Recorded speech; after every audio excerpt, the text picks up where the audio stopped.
Good morning, everybody. Welcome back to another episode of Dropping the Gloves. Thanks for being here. We appreciate your support. It's a beautiful Monday, June 3rd. Spring. Is it still spring? Because it's not summer yet.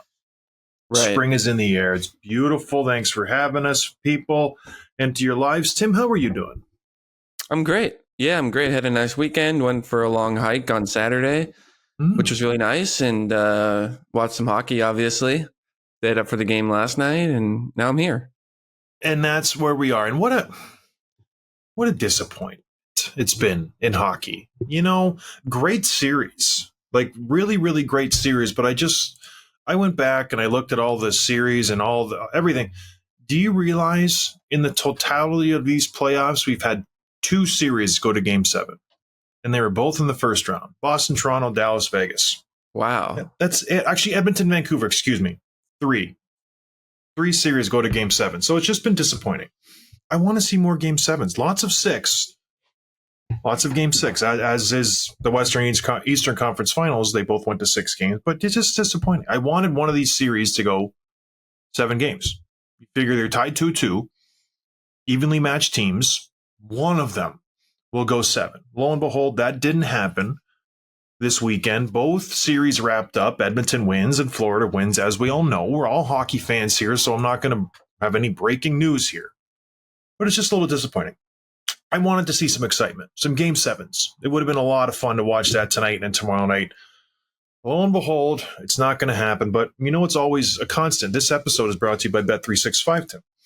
Proud partner of the Dropping the Gloves podcast. Open an account with Bet365 today, and you can bet on a huge range of markets. So whatever the sport, whatever the moment, it is never ordinary at Bet365. Use code HOCKEYCA whenever you jump in there. It's a lot of fun. Win some money. Right? All right, you got something on here. Tim does the agenda. He says he's got an email from Josh. We were talking before we started recording. He said it's someone you know, but he's not from Traverse City. And I know exactly what I know exactly what it is about. I bet you don't, but let's hear it. I haven't seen him in years and years and years, a friend in Houghton, Michigan, Josh Stein. And we were buddies. We used to play board games a lot. And one time he's like, I can beat you in a foot race. And we went out in his front yard and we raced. And he's this short little guy, and he beat me barely beat me. And I think we were like wearing khakis and just regular shoes. I think that's what this is about. And he's going to allude to the tug of war. It's not about that. Interesting. And you asked me before if it was Josh Stein, and I wasn't lying when I said no. So this is a different Josh. I don't know many Joshes. This is a former teammate of yours down in Houston. So he says, the email starts, "Hi, I played with John for part of 2 years, and I assumed it was a guy from your men's league team. I assumed it was one of that. There's nothing here about like, oh, I played on a pro hockey team. It's Josh Olsen. He played in Houston Aeros with you. And he goes on and on about, you know, great persons, how smart you are, you're a gentleman, all this stuff. I'm not going to read it and pump your ego. But he says he's been listening to the podcast for about a year now. He said, you know, you have a great thing going. He says, ask him to talk about the Green Giant story. It was a Halloween party in Houston. Without Josh's help or guidance, you'd still be splitting wood in Houghton. Totally kidding. Anyway, thanks. I do enjoy the podcast. Very well done." From Josh Olsen.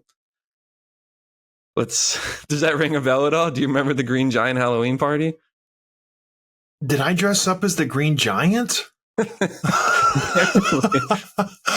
I remember Josh Olsen, obviously. Yeah, he was one of the tougher guys on that team who took me under his wing. It was him and Joey Tedarenko, who were kind of the physical aspect of the Houston Aeros back in the day. A big power forward, if I remember correctly. Great guy. I don't remember a Green Giant. Maybe I dressed up as the Jolly Green Giant.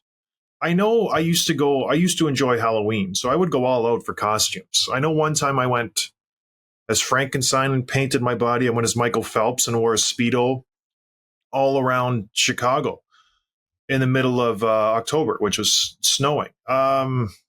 Maybe I did. I don't know. Houston was a time, Tim, I was still not married. I was, dating my wife. We were dating, but My wife. it was it was a different time. So I don't remember the Jolly Green Giant. I'm sure I had a great time. I do know that much. I'm sure I had a great time. But if he has any Okay. pictures, feel free to send them on. But I Yeah, don't remember I'll that. email him back and get some details. But yeah, he played in all over Houston Aeros in 05, 06, and 06, 07. Mm-hmm. That's when I was there for a little bit. I left, I think, in 06, 07. He had 75 points in 05, 06, or 75, sorry, PIMS, not points. I was going to say 75 points. I don't think so. Yeah, 24 points. But yeah. He was a tough cat. I think he was like probably 6'2", 6'3"-ish. I distinctly remember we went out in Chicago one time and we were coming back from the establishment and we went and got Shake Shack, which was right by the hotel, and we were drinking and eating Shake Shack in Joey and Josh's room. I think he roomed with Joey Tedarenko. It was a lot of fun. And I just listened to stories of those two for hours and hours and hours. So mostly from Joey Tedarenko. If you haven't seen Joey Tedarenko fights, just go and watch it. Guy's like a Tasmanian devil. Big, thick, shorter Native American kid. Tough as nails. Reminded me of my older brother. Just his face just took a beating. Nothing would faze him. Some people can take a punch. It doesn't affect them. John Morasti, legendary fighter, played in the AHL for years, went over to the KHL. I would hit this guy, Tim, 15 times in the face. It wouldn't even faze him. He'd be waving the refs off. And I'm gassed. I'm like, why are we doing this, John? It's just like crazy. And Joey Tedarenko had one of those faces where you could just punch it and there would be no damage. It's amazing. Absolutely amazing. I don't have one of those faces. It hurts to get punched in the face. These guys, they enjoyed it. I don't know how they're both native. I know native people are tough. My brother is half native. He's my half brother. Tough as nails. I'm actually part native. Here's what we're going to do. My family just got their status card in Canada. So that gives them the ability to have like free education and they don't have to pay tax and all this great stuff.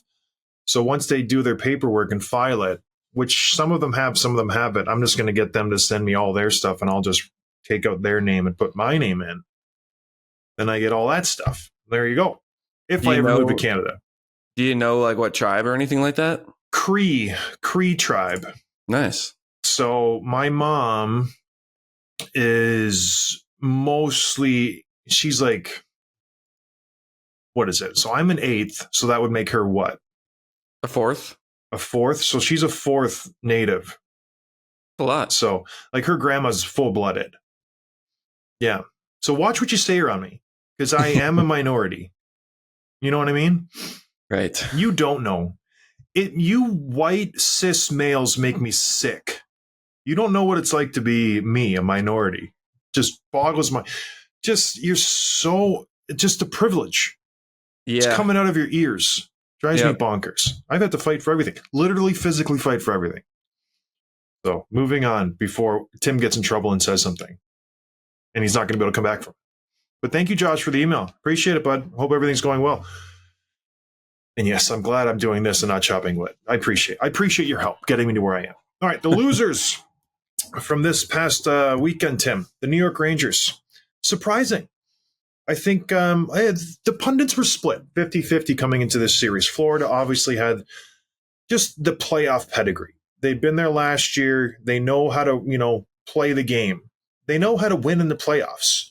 And that's a tough thing to learn without going through the experience of losing in the playoffs. Most people thought the New York Rangers have gained that experience. They've gone on long runs.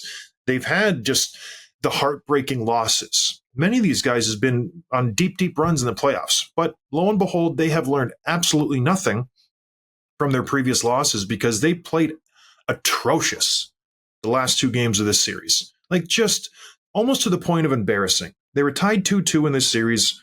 Going into Game 5 and Game 6, no life from the New York Rangers in my eyes. And that comes down to coaching. I don't think Peter Laviolette really challenged these guys. Everything in the press, all the media things that he did, he's like, we're playing a really good team. We're doing okay, this and that. He didn't want to upset his star players, whereas other coaches were perfectly fine calling out players, which I like. The New York Rangers coach Laviolette didn't do that, and I think it resonated on the ice. These star players, and when it comes down to it, when you're paying 4 guys 50% of your salary cap, maybe 40%, and they don't show up, you have to talk about it. That's the reason why you guys lost. And this was all being swept under the rug, Tim, for the first 7 games of the playoffs because they were living on easy street. They play the Washington Capitals. They're absolutely garbage. They waxed them 4 straight. And then they surprisingly beat the Carolina Hurricanes 3 straight. On the back of their power play, on the back of their special teams.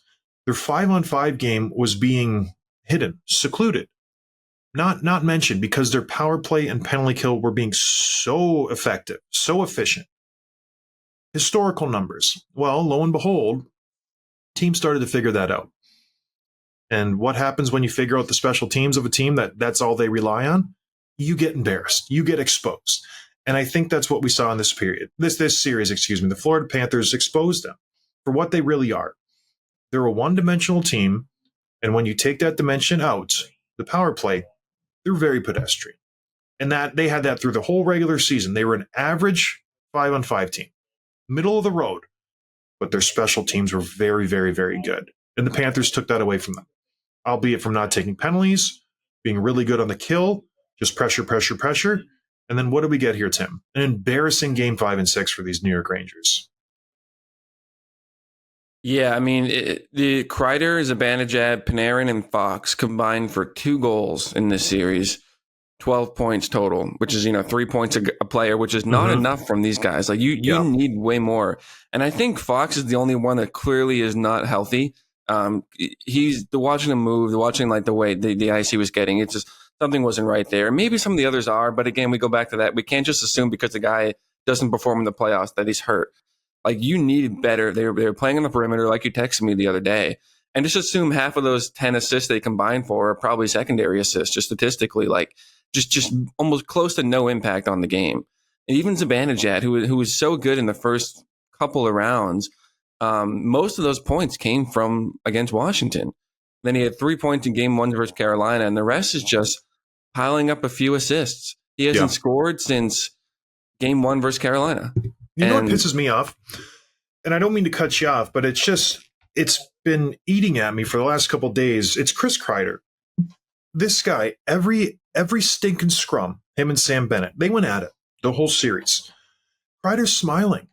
He thinks it's a big joke. He thinks it's all fun and game. Get pissed off, man.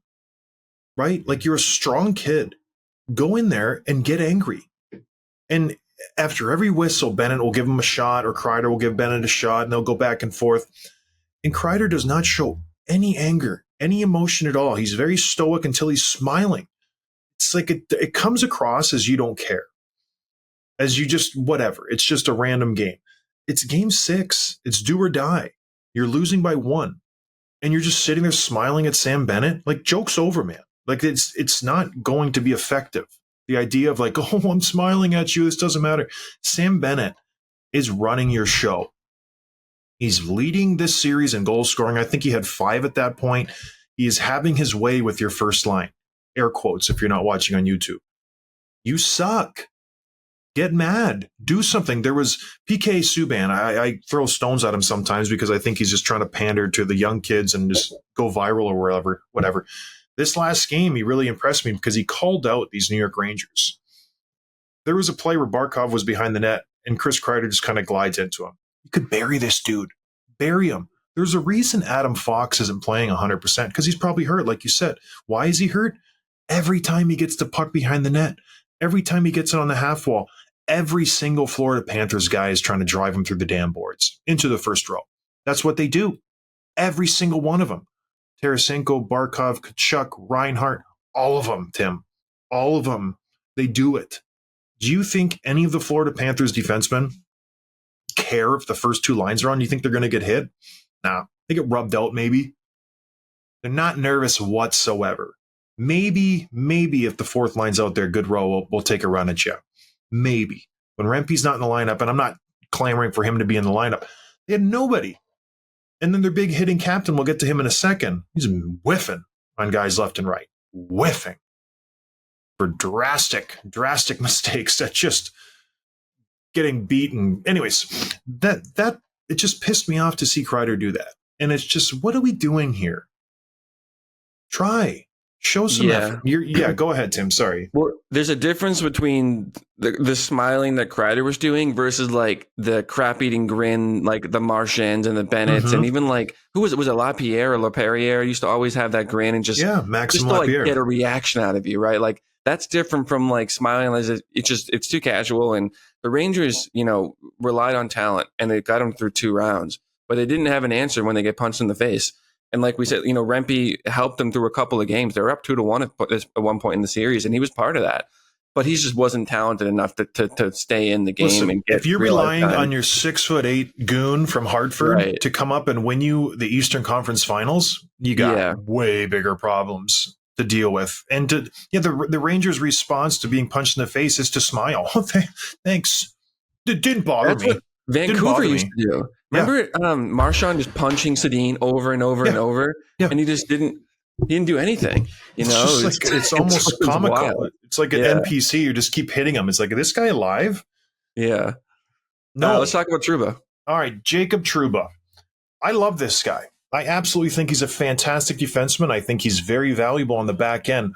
When he stays in his little limits, I think he just tried to do too much this series. I think he has this reputation of being a big hitter, obviously, because it's earned. He does that. But I think he relied on it too much. He tried to change the game too often, and he got caught out of position. He was trying to make big hit after big hit after big hit, and the Panthers exposed him. They stepped around him. They passed around him. They baited him maybe a little bit, and they just exposed him, much like they exposed the New York Rangers as a whole. This guy, it showed on the Bennett's goal, the first goal. Trouba steps up, tries to make a huge hit. Totally doesn't get anybody. Gets complete air. Like, what are you doing here, man? And they go in and they score Bennett. Beautiful goal. Beautiful. Like, Shesterkin had no chance at any of these shots, but it's their captain. And this is not the first time he's done this, Tim. It's time and time and time again throughout these playoffs where he just gets himself out of position. And the thing that's scary is he is rubbing off on the defensemen around him. Like, you could see Gustafson does it sometimes, Lindgren does it sometimes, where they just want to go and make this impact hit, and then you get caught out of position. There's a time and place for everything. When it's 0-0, Game 6, almost the end of the first period, and you go for that big hit after your forward just made a terrible turnover, and I was talking about this before the attempted hit by Trouba. If you're a forward, and you're in the defensive zone, and there's 1 minute left, and you're on your forehand, why the hell do you go on your backhand and try to flip it out of the damn zone? I was screaming at the TV. Screaming. I was mildly yelling because I was at my house. Like, I literally said, what the hell are we doing? What are we doing here? Sure enough, 20 seconds later in the back of your net. Not many people picked up on this because Trouba was terrible step-up play. I don't know who the forward was. Forehand? Takes it to his backhand, tries to flip it out on his backhand, doesn't get even close to the red line, back down your throats, back in the net. It's terrible, terrible situational play by the New York Rangers. Last minute of the period, just get it out. Yeah, Trouba. What are the people saying about Jacob Trouba? Well, when a player's out of position like that, like consistently, you would think it'd be like a younger, less experienced or less skilled player, or at least maybe less playoff experience, right? Mm-hmm. And you lead to like the older veterans, the captains, the leadership, or the coach. But what do you do? Like, who's watching the watchman? He is the captain. He is the veteran leader. You know what I mean? So that's why it kind of ties back to the coach a little bit. Because he also, don't forget the overtime goal. Was it game 4? Anyway, so yeah, people are pissed. You know, all the Rangers fans, and a lot of this is just an emotional reaction. Like, some of these tweets were going around that night and the next morning, but it was like the buyout structure of Trouba's floating around, where it cost him $4 million against the books, and that's not going to happen. They're talking about like must do off-season stuff. It's trade him, put the C on Kreider, who probably, I was surprised didn't get it anyway. But they're not happy with their captain, and it's strange. Like, the captains are usually like the most beloved, trusted figures in every team, and right now he's got to earn it back from their franchise, from their fans. Well, I think he made his bet. He's prided himself at being a physical defenseman who plays on that line. We saw it earlier in the New Jersey Devils series or the Washington Capitals series when he's taking runs at guys and just missing them and this and that. And then he paid for it this series. He clips Rodriguez in the head. He maybe should have been suspended. He gets out of position in the overtime goal. Blake Wheeler has to take a penalty, and then he did cost him the game here. So live by the sword, die by the sword, Tim. It is what it is. So he needs to just simplify his game a little bit. He's a good defenseman. Listen, he's 30 years old. Solid player, does what he does great, but he's drinking the Kool-Aid. He thinks he's Scott Stevens every single shift. It's like you don't have to do it every shift. Like you don't have to do it every game. Once every 4 or 5 games, lay someone out. That's it. Just pump the brakes. But he'll be there. He makes $8 million. No one's going to take that contract on. Are you kidding me? What GM in their right mind is going to get a 30-year-old defenseman who barely cracks 30 points every single year? He makes $8 million. That's an untouchable contract. So he'll be back there. As crazy as it sounds, they have bigger fish to fry. When you're first line, and let's not get started on Zibanejad. I hate this guy. And not him as a person, just the way he plays. It just boggles my mind. It's so incredibly just lackluster. And we've been talking about this a little bit, but let's talk about their star player, the breadman, Artemi Panarin. The guy who they had a bidding war with not 4 years ago. It was them and the New York Islanders. I remember it distinctly. Where is Breadman going to go? He's a UFA. Very unheard of for a player of this caliber to be on the market. Where is he going to go? Well, he picked the New York Rangers. He wanted the bright lights. He wanted to be in the mix. That's where he wanted to be. He signs an almost $12 million contract at that point. That was huge. One of, if not the highest paid player in the league in 2019. Islanders missed out. How many playoff wins do you think the Rangers have in that time? So it's been 6 years now since he signed. Rangers have... I don't have a number. I would assume it's one of the most in the league. It's 20, up there. 24 wins in 6 years. That's a lot. Islanders have 25. So I'm not saying... It's just a stat. The Islanders have more... thing too, the Islanders have more playoff wins than the Rangers do in that time frame since Panarin signed the big deal. And the Islanders were all in. Yeah, they lost Tavares. They wanted Panarin. They had to replace him. Lo and behold, the Rangers win. But did they win? Did they win? I don't think so. What do you think of his effort, Tim? Yeah, this playoffs. Very Marner-like, and he's actually a pretty similar player. Isn't it funny that that's now a verb? Marner-like? He really Marnered it. Yeah, that's hilarious. Yeah. I mean, it's not just like I barely noticed him out there. You know what I mean? Like it's not just that he wasn't scoring; he wasn't really doing much at all, and he was playing in the perimeter. Didn't want to get dirty. Didn't want to, take the hit to make the play. And as cliche as it sounds, and then he didn't produce. It's just it's strange. It's strange, and I wonder I wonder if he'll have an Elias, if he'll Pettersson it and say, oh yeah, I've been hurt since January and whatever. But I don't know, not good enough. Not nearly good enough, and it showed on the Panthers' second goal. Just awful. He turns the puck over, and he's tied. Like he turns it over with Lundell, and they're side by side. And Panarin doesn't even skate. Yes, Lundell would have beat him probably. Why not skate a little bit? He just straight legs it the whole way back and watches the whole play unfold. And he just it's so terrible to watch. That's as your almost $12 million player. It's crazy. There's no coming back from that. It's just a total lack of any self-respect at all. Like just throw some effort in because the cameras are watching and I'm going to say something. It's terrible. It's absolutely terrible. Like figure it out. Yeah. You have your captain making bonehead plays. You have your top forward who can't give a damn. And you have your top goal scorer in Zibanejad who just sucks. There's no other way to say it. This guy sucks. That's it. He makes $8.5 million. He's on salary for another 5 years. 5. He's signed till 28, 29, Tim.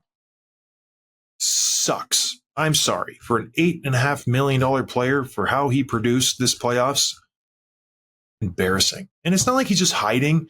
He makes his team worse. He does. Every power play, he's zipping it high and wide from the blue line. The only time he's effective on the power play is when he leaves the power play. His stick breaks and everyone's like, yeah, okay, good, we can do something.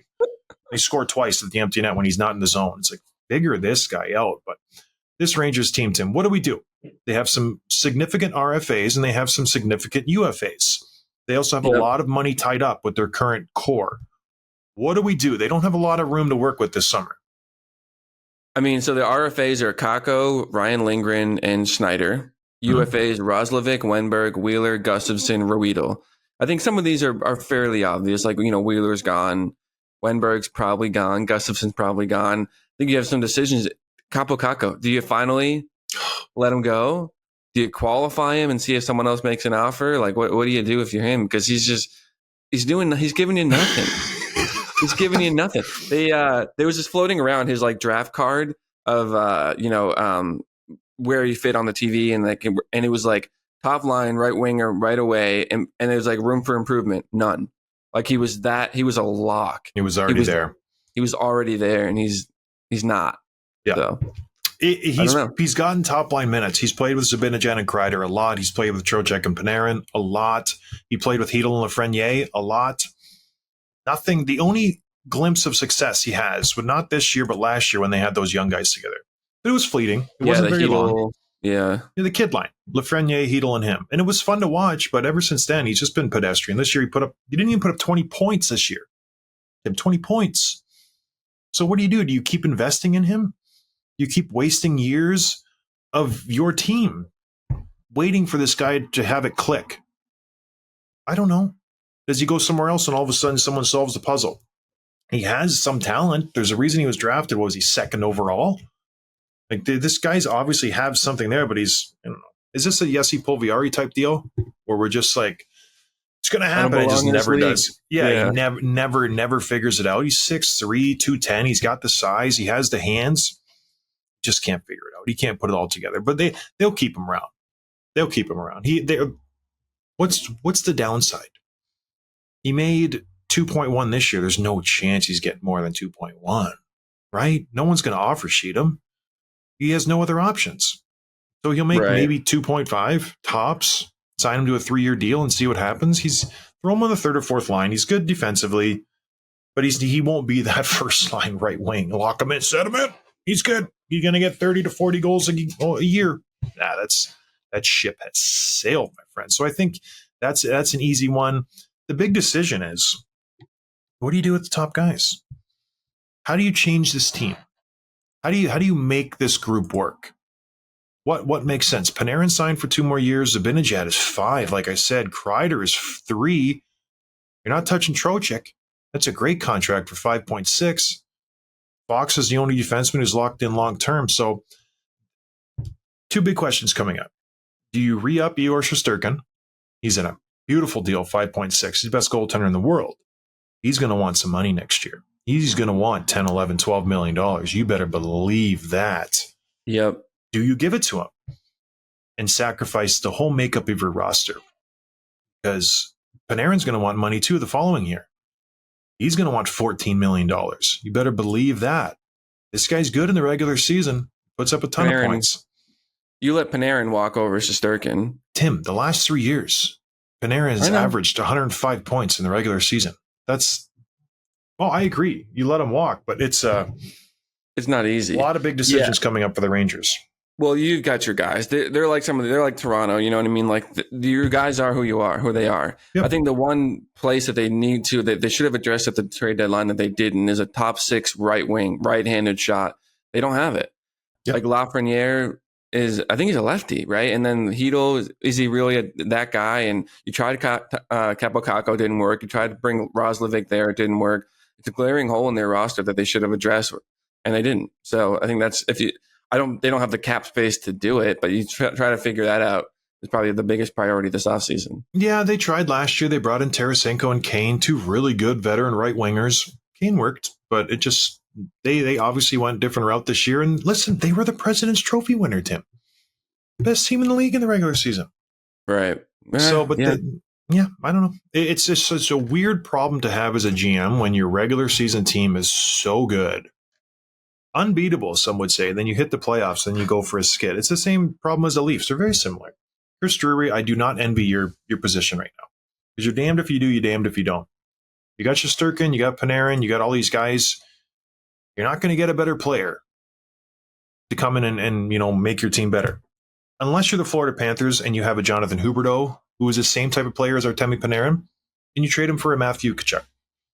And you swing for the fences. Because right? Yeah, you know what your issue is on your team. You know what it is. You just don't perform in the playoffs. You don't have that it factor.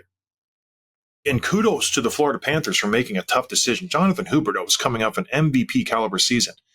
And to trade him, Tim, is nuts.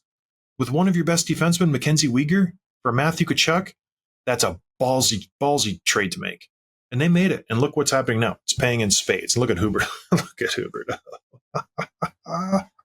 That guy should win GM of the year every year. Forever. Like that every year that Tkachuk's on the team, yeah. Yeah, such a good trade. And maybe they need to make that drastic move. Trade Panarin. Trade him. Bring in someone who's maybe less skilled, but a better hockey player. Like a Brady Tkachuk. That'd be fun. Something to prove, yeah. Yeah, just brings a different aspect. Who on the Rangers was ever in a scrum? Whoever looked physically engaged? Nobody jumped off the page at me.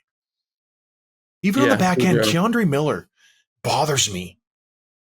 He's so talented, so good, has so much upside. He's 6'5", 225 pounds, plays like a pussycat out there. You know what I mean? He's really good with a stick, the poke and all that stuff. But yeah, he doesn't play to his size. You know where I want him to be good with? His shoulder. Hit somebody. Pigeon toss somebody. Be a man. Let's go. Does he have a little bit of Tyler Myers in him? A lot of Tyler Myers. Lot of Tyler. That's not, again, he's a Marner and Myers. We're making up verbs. I like Tyler Myers. I like him a lot. Doesn't play physical. I've told him many, many times. I try to teach him how to fight. It's like I was like fighting a ramen noodle. You're just like all over the place. I'm like, what? Grow a spine, grow backbone. Like, let's go. But they have a lot of issues. I like Braden Schneider. They should re-sign him. So I think he's a good defensive. All right. Anything else on the Rangers, Tim? No, we're over 30 minutes in. We've only covered one out of the 4 teams, so we got to move on. Oh, I was passionate about those Rangers. All right, moving on to the Dallas Stars. This is more of sad. I'm sad. Yeah. I'm sad. We're losing, Joe Pavs, friend of the show. We're losing Matt Duchene, friend of the show. Jamie Benn, Ryan Suter, maybe friends of the show potentially. And then, how many of them are going to retire out of those 4? I think Suter's probably done. Yeah. Right. I don't think the others will. Pavs might, but he won't. So no, I think maybe just Suter. Just Suter. Pavs has got 1 more year left on his deal. That was the 2003 draft. Very, very good draft. So Joe Pavelski, I think he was drafted, and this is off the top of my head, mind you, 200 something overall. He was back there, yeah, making good on his a draft position. But yeah, it was a sad finish for them. Not like the Rangers. They put up a fight, and what a game by Stuart Skinner. Can we just say that? Yep. When we were on Bleacher Report last month, they're like, bold predictions. I said Stuart Skinner will steal a game for the Edmonton Oilers, and he stole this game. Boy, was he incredible. He was standing on his head. The Edmonton Oilers looked okay. They played solid, but they gave up a bunch of shots, a lot of chances, and Stuart Skinner was there every single time. What annoyed me, the first goal for the Oilers, unreal goal by McDavid. Like, no one on this planet can do that. Did you see the penalty that they called on Suter for the power play goal? Just a ticky-tack, atrocious call. He gives McDavid a little shot in the back in the corner, and they whistle him. It's just, I didn't like that call. I didn't like it at all. So it bothered me. That's why the game changed, because he gets that power play. Oilers get 2 power play goals. So whatever. Refs suck. Yeah, I mean, Dallas was a lot of people's favorites entering the playoffs. It was my favorite. I had them winning it all, and it looked like, I mean, they beat the 2 arguably toughest teams they could have been matched up against in the first 2 rounds, and then they got another tough matchup. And you would think, okay, they beat Vegas, they beat Colorado, they can beat Edmonton. This would be their easiest series of the 3, and they were up 2-0 in Game 4 with a 2-1 series lead. And since that time, everything flipped. They were outscored 10-2 over the remainder of the series, which is just, I mean, it's sad, but you have to give a ton of credit to Edmonton. We'll get into them and what they did right. And Dallas did put up a fight. Even like to watch the last, there was a sequence around the 8-minute mark in the third where they're down 2-0. I think it's still at that point. maybe it was 2-1, I forget, but just like shot after shot and chance after chance and just little passes in the slot and they're firing and keeping in the zone. You're like, oh, there's something coming. There's one coming. They got one more. This is going to overtime, and the Oilers just held on. So they really, the effort was there, and they were such a deep team. I wanted to come on and blast some of the veterans and say, hey, Dallas should get the same criticism that New York does, but you can't.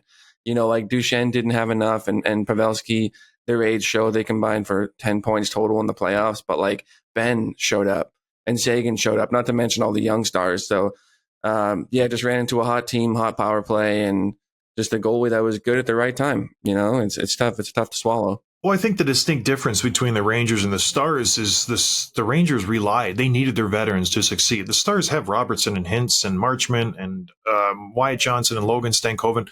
Those are the team. The veterans are supplementary options at this point, and they might make more, maybe a little more, but the Rangers relied on their top two lines. The Stars have never relied on those guys to be successful. They were more, they're our second unit. Our first unit is Hintz and Robertson and those guys. So there's a slight difference, but there is some criticism to be had. It's like Pavs was mostly invisible in that series. Duchesne was good. I thought he was fine. He couldn't find the back of the net, but he was good. He was making plays. But Pavs, he's old, man. He's old. Yeah. Yep. 39. Let's talk about the winners now. All right. Tim's worried about the time, so we got to talk about the winners. The Florida Panthers. Same old, same old. They dominated.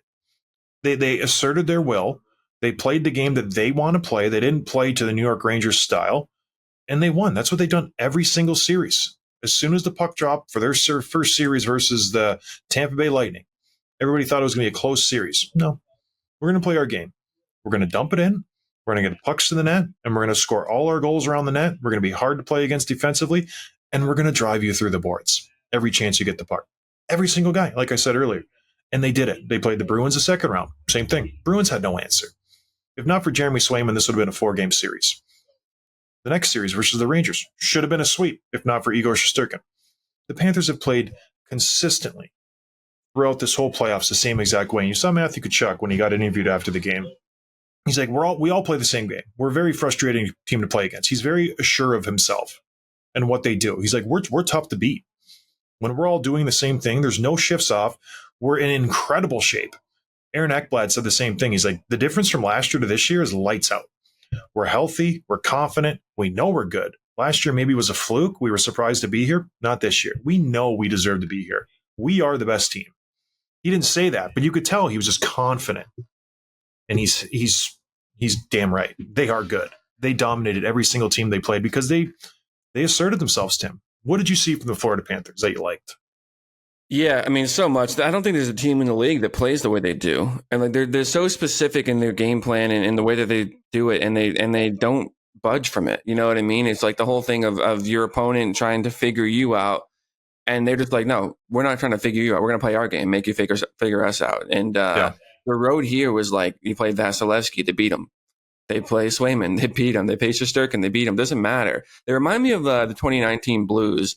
In that, like, the difference being the Blues kind of snuck in at the end, but like their physicality and just wanting to like run through everyone through the boards and just depth through the lineup and some high end skill guys up top, but everything is just so physical, so much hatred in the way that they play, and they're just so good, and they're really, really effective at shutting down the other teams' top lines. When you look round by round, and particularly it's Ekblad and Forsling, like that's their shutdown line, who also. Usually a shutdown line is just that, but these guys skate like the wind too. But in the first round, they played most of their ice against Kucherov, who had 0 goals in 5 games in that series. Second round, played mostly against Pasternak, who had 0 goals at 5-on-5 in 6 games. In the third round, they played mostly against Zibanejad and Kreider, who we know had 0 goals at 5-on-5. Like they couldn't get anything going. And then on top of that, you've got like Kachuk and Verhaeghe and Barkov and Bennett and all these guys just flying up and driving to the net, and they get under your skin and they tilt you off your game. It's just, they're so good at it. And who's going to touch them? It's going to be a tough series for Edmonton. Very tough. And a guy we don't talk about, I think we haven't mentioned him at all. Yes, Forsling's been great. Ekblad's been great. Montour, he's fantastic. Is Montour's partner, Nico Mikkola. He's so good. 6'5", 6'6", uses his body well, physical. I like his mean streak. Like, he doesn't take take anything. Like, he gives it to everybody. He's using his stick. He's physical after the play. He jumps up in the rush. I like the way he plays. Rangers had him last year. I don't know why the hell they let him walk. Very strange.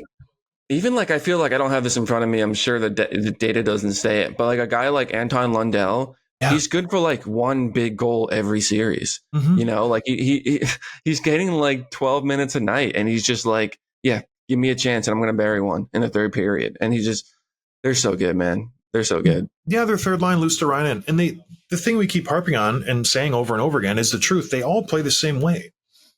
And when a guy like Carter Verhaeghe or Reinhart, they're not scoring goals, they're still playing the same way. They're still getting zone time. They're frustrating the defense. They're wearing them down over and over again. It's like you're playing the run game. And it's a huge football game. The first quarter, it doesn't really seem like you're doing much. You know, you're moving the yardstick a yard at a time. You're getting stuff sometimes. You're wearing down that other team. That's why the first period, they don't score many goals. The second period, they score a lot more. The third period, they kill it. Because the D-man don't want to go back. The forwards are tired. The goalie's sick and tired of seeing rubber. And they start making mistakes, and the other team starts just giving up. And when it's every single line and you don't have a shift off, it's like, oh, it's Barkov. Okay. No, he's going to bury me through the boards. Oh, it's Bennett and Kachuk. Oh, heads up, I'm going to get nailed. Oh, it's Luosterainen and Lundell and Tarasenko. Oh, they're going to, they're pricks to play against. Oh, it's Lorentz, Steinlen and Okposo. Oh, it's the same thing. There's never a shift off, Tim. And as a team, it's so frustrating to play against that type of team. It's just pesty. It's annoying. And when you pair that with world-class talent, it's a tough combination. It's a tough style to play. That's why a lot of teams don't play it. It's a copycat league. You think other coaches and GMs were like, yeah, just go finish every check and skate hard. No, players aren't wired that way. But these guys are. It's a good group. They're tough to beat. But they're going up against the Edmonton Oilers, who have that world-class talent that can just make up for a lot of issues. Let's touch on the Edmonton Oilers, Tim. They finished off the Dallas Stars last night. Very sad for the Dallas Stars. Very good for the Edmonton Oilers. They started the season 2-9-1. And now they're in the Stanley Cup Finals thanks to Chris Knobloch. What's going on in Edmonton, Tim? Yeah, I remember that moment. It was a game like they just kept losing and losing and losing back in whatever, November. And there's that little picture of Draisaitl and McDavid just on the bench, slouched shoulders, heads down, like they were broken. And something happened and they flipped the switch. And part of it, of course, was a coaching change, but they look like a completely different team the rest of the way, basically. And I think we all kind of figure, the talent is there. They're going to win a round or two. How do they get by some of these juggernaut teams that are just built? I mean, you might have picked Edmonton. I think I picked Dallas, but I think you had Vegas beating Edmonton last round. You know what I mean? Like, it was just not Vegas. Who did they play? Vancouver. Brutal. But they just kept sticking with it. And when you have a guy like McDavid and Draisaitl and things like that can just take over, and you have a power play that clicks like that, you don't need a lot of chances. And it's strange because they set the record for the fewest shots ever in a conference finals clinch it. There's 10 shots on goal. You win the game with 10 shots on goal. It's because they got 2 power plays. They scored on both of them. And you had Stuart Skinner just locking it down. And it's just really amazing. The previous low was not 12. It was 17. Yeah. So they crushed the record for fewest shots allowed or getting and winning the game. Like, you shouldn't win a game getting 10 shots. It just should not happen. But they get 2 early power play goals, and away they go. And they were able to. This is what makes them different from years past. They had a goalie who made some saves. When they needed a save, when they needed the guy to stand on his head, he stood on his head. Years past, that was not the case at all. Their goalies were costing them many, many games. So Stuart Skinner stepped up. For as much as he played garbage in the first round versus the LA Kings, suspect in the second round versus the Vancouver Canucks, played great. He really, really did. So if that continues, they're a tough team to beat. But can we just go back to Connor McDavid? How good he is. Incredible. Yeah. Like, really special player. That first goal, I know it was on the power play. That's a nice goal. Like, that's a fun goal to watch. The fake shot, the backhand toe drag, the bar down in a tight spot, in a phone booth with guys on his hip, right in front of him, on his side, and then Ottinger in very good position. That's a good goal. So good for him. He hasn't told me yet, but he heard the podcast. And so it motivated him. There's just little things I do for these guys. And even, yeah. Well, even Skinner, I didn't realize had that in him. You know what I mean? Like, I don't think I didn't realize he had the ability to win you a game. Not that he was single-handedly, but like in order to win, you've got to score 3 or 4 and try to limit the other team's shots to under 30, you know? And you do that, you give Skinner a chance to get you in the game. That didn't happen, and it didn't matter. So that was like him in game 6 and 7. We were talking about him not like last week about when does Picard come in? Yeah. You know what I mean? Like, it wasn't that crazy to think about it. And here he is. He deserves so much credit for that. And, you know, Edmonton is just, they have Canada back in the finals. They haven't won since 1992, I think, any Canadian team. And so, yeah, it's cool to have them back in. And I was really rooting for Dallas. I missed most of the first period. I turned the TV on. It was already 2-0. What were you doing? Dinner. With who? The girlfriend? Yeah. Smooching? You smooching a little? Damn. That is none of your business, John. Okay. Yeah, but anyway, so yeah, that was tough. And I was thinking a little bit more about the difference between, because you've had the depth, a little bit more depth the last couple of years for Edmonton. You've had Evander, you've had Nuge take a major step forward in the last couple of years. Hyman, obviously, and I think Bouchard. It can't be understated. Like, everyone knows how good he is, but like, that's the difference between a skilled top heavy team being like a fringe playoff team to they're in the cup finals now. It's the biggest thing is what Bouchard has done. And not only what he's producing, but how he pushes the other guys further down the depth chart and they can play more comfortably in their roles because you don't need Nurse to put up points. You know what I mean? And so it's just because he can't. He's made is amazing. And they've had these him to in the past, and he hasn't delivered. They've had these puck moving guys. They've had Justin Schultz, they had Tyson Barrie, they had Duncan Keith for a while, maybe 1 year. But yeah, it just Evan Bouchard, for as much as he gets offensively, he's pretty good defensively too. Like he's doing it all. He's really taken the reins of that number one defenseman that were just thrust to him this year. And he's been really, really good with it. He's third on the team in points, 27 points. He's plus 14. He's playing really good. So it's a relief for the Edmonton Oilers to be able to rely on him because it's him and Matthias Ekholm, really. Those are the two great players. Ekholm's been really, really good. He gets a lot of the matchups versus the other team's top line. He's done really well. He's a prick with a stick. Frustrated me to watch him. He's just hacking everybody, slashing everybody, pushing everybody up after the whistle. I like the way he plays. He's done really well for him because Vinny Desharnais stinks. Nurse, we all know his issues. He stinks. And, you know, there's Kulak and CC. Those guys are good for what they are. But it's basically Bouchard and Ekholm. Those are the two guys they can rely on who have played very, very well. And he just calms things down. On the power play, he has the confidence enough to shoot it when it's there. And he dishes it. And he gives it to the guy in the right spot when he needs it. I watched the Chicago Blackhawks power play this year a lot, and it was so frustrating watching Seth Jones. He was on the top of the umbrella there, whatever the hell you call it, the triangle. Every pass he gave to Connor Bedard was never in his wheelhouse, ever. It was maddening to watch. It was either too hard and on his back foot, so he had to corral it, or it was too soft on his front foot, so he couldn't one-time it. It was never in the right spot, and Bedard hated it. Because he wanted to one-time it. He wanted to do something quick with it, and he always had to corral it. Bouchard doesn't do that. He lays it out there for McDavid. It's a beautiful spot. McDavid can either skate into it or shoot it. He's really good at it. It is an art. It's not that hard to learn. Seth Jones stinks at it. Like, you should have heard me in the studio when I called these games. Get this guy off the power play. He's so bad on the power play. But they still throw him out there. But anyways, Bouchard's mastered it. And that's all he had to do. Like, you have Draisaitl and McDavid and the Nuge and Hyman.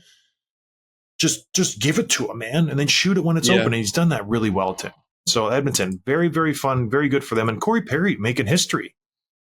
Yeah, this is his 4th time in 5 years and 5th in his career where he's going to the Stanley Cup Finals. Obviously, he won in Anaheim in 2007, and then he was with Dallas, Montreal, Tampa, and now back with Edmonton. This is amazing. It's really impressive. I wonder if this will be the longest, if they win, the longest time between Stanley Cups for a player, because 2007 is it's almost 20 years ago. Fast forward 14 years. Would this be, do you know that stat, Tim? Well, I know Recchi won in 06 or 05 with the Hurricanes, whatever year that was. And then again in, no, not Recchi. Oh, no, who am I thinking? There's a guy that won 3 and it was like 15 years apart, but he won one in the middle. So it wasn't a big gap in between. I think it was Recchi. I don't know. No, did he win with, The Flyers are What are back we in the doing here? day. What are we doing here? Are you just trying to make stuff It's up? Recchi. No. It's Recchi. I just don't. No, Penguins. He won as like a very, very young with like Yager Lemieux and those guys. And then he won again in 05-06. So it was like a 20-year gap, but he won in the middle. So it wasn't the biggest difference. So it wasn't a 20-year gap. 20 years between cups, but no, there was one in between. Okay. I don't want to dig into this, but yes, very, very neat Corey Perry stat. How happy was he to get released from Chicago, go to Edmonton, jackpot, chance to win a Stanley Cup. All right. Do we talk about the Stanley Cup final, or are we going to dig into it this week maybe? Because it's not till Saturday. We have a little bit of time. Yeah, let's get into it during the week. We'll bring some people on maybe that can speak about these teams a little bit more depth and talk about the matchups. What do you think of this late Stanley Cup final start? Because it's Monday. And so they have 6 days until game 1 of the Stanley Cup final. Like, that's a long ass time to sit around. I feel like it's not that unusual because you've got like all the fan fest stuff. You've got the media days. I don't think it's that typical. I think the fact that it's more spread out is more unusual, where you have like 3 or 4 different 3-day gaps between games. I don't like that, but yeah. The travel, the players are just like, my word, that's a long flight. And you got to stop. It's the northernmost and southernmost teams in the league. Crazy.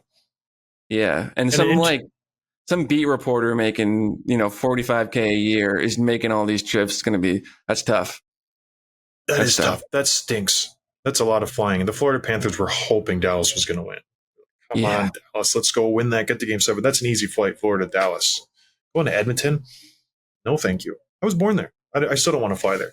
Interesting stat here. And this plays into the salary cap deal. This plays into John Tavares' fight with the Canadian tax company, the CRA, whatever it is, revenue service.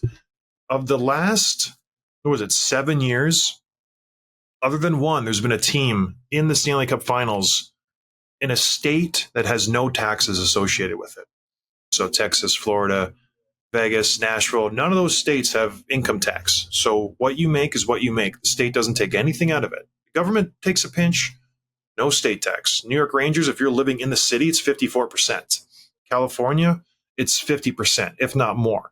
There are huge tax implications. If you're in Canada, just to whack off more than half. And then they go after your signing bonus now, as we're seeing in the John Tavares situation, which is huge implications what's happening there. Like, I'm talking, this will change. And I know people, they make millions of dollars. Yeah. Just say you make $10 million. Would you rather get the $10 million, all of it, or see the Canadian government take $6.5 million of it, and then you only make $3.5 million? What would you rather do? I think I'd rather make all 10. So huge implications coming from that ruling from the John Tavares fight now, legal fight with the Canadian Revenue Service. So that'll be one to watch. The CRA just released a statement kind of giving their side of it. John Tavares already given his side of it. Huge implications. But anyways, back to the no state tax. Do you think this will be a theme moving forward, Tim? Because it's been the Panthers, the Knights, the Panthers, the Lightning, Dallas Stars, Knights, and Predators over the last 7 years. So that's a big sample size, considering there's not a lot of teams in those no state tax areas, but they're all making the Cup Finals. Yeah, I was thinking about that, and I saw some tweets that were kind of the argument against. Were like, what about the teams that don't have state income tax and still never make the finals or have been bad forever? Like, you still have to like be smart about the players. It's not like it's saying you get automatically in. You know what I mean? Like, you still have to make good trades and execute and all that. Draft well. But yeah, it does give you a leg up. And there's going to be like, I don't know, the players are watching this. It's like, if it's between two evenly matched teams, that it's not just the fact that I'll get an extra 20% or 40% or whatever back if I go this state over that state. It's like, I have a better chance of going to the finals because of, look at the data. You know what I mean? Like, players are smart about this. So yeah, it's huge, I think. Absolutely. And there's a reason these teams are successful. It's because the GMs use it as a tool. There's like, it's a no-brainer. If you can go and barter with a Steven Stamkos. We knew Toronto was heavy in on him. Everybody did. But Tampa Bay said, okay, you can go make $12 million in Toronto. You'll be at home. You'll pull in 5.5. 5.5. If you stay in Tampa, you have no state tax, you have a government tax, you'll pull in $9 to $10 million. You'll make a ton more. And then maybe we only give you $10 million, so you'll make the same amount. We can add players around you and be a successful team. So it might look like you're making less, to the untrained eye, but you're making just as much as you would anywhere else. Your take home is the same. We're allowed to go out and get a Braden Point, an Alex Killorn, these types of players to play with you so we can win Stanley Cups after Stanley Cups and go to 3 straight Cup finals. Does that sound good to you? So it's a smart thing for the GMs to do. I don't understand why the Canadian government does it. Oh, I do understand, because they're going for the money. But is it a situation of like, what is it called? Like eating your hand to despite, or chopping off your ear to spite your face or something? There's a saying like that. It's like, okay, you get the money now, but then does that prevent players from wanting to sign in Canada and signing for those big signing bonuses? So you won't be able to tap into that because they already got a little piece of it. Tavares paid him $1.5 million or something of that signing bonus, but now they want 8 or 6.5 plus taxes. So they want 8 more. But what if players don't do the signing bonuses anymore? Because they won't. So then you miss out on all that. Yeah, a lot of the Tavares thing had to do with his residency location too. 163 days in Canada. Yeah, there's a whole ins and outs. He got taxed in the States, and now Canada's trying to double tax him and whatever. There are rules in place. It is what it is. They'll figure it out. But it's not. It's going to end up bad for Canadian teams. I'm sure the GMs are frustrated because this will affect how they can sign players. Because, like I said, if I'm a stud player coming into this offseason, if I'm Jake Gensel, I'm not even going to take calls from Canada. Why would I? Right. There's no point. Even if they have fantastic facilities, or Edmonton and Toronto, all these places have great, not Ottawa. Ottawa's facilities stink. Absolute garbage. But yeah, why would you want to do that? Go somewhere else to make a ton of money, not have to deal with all this crap, the government coming after you. Whatever. That's my 2 cents. This show's been long. We got to go. Anything else, Tim? That's it. We'll be back on Wednesday. All right, everybody. Thanks for joining us. I hope you enjoyed the show. We'll talk to you later. Cheers. Thanks for listening to Dropping the Gloves with John Scott, a member of the Nation Network of Podcasts. Subscribe wherever you get your podcasts from to never miss an episode.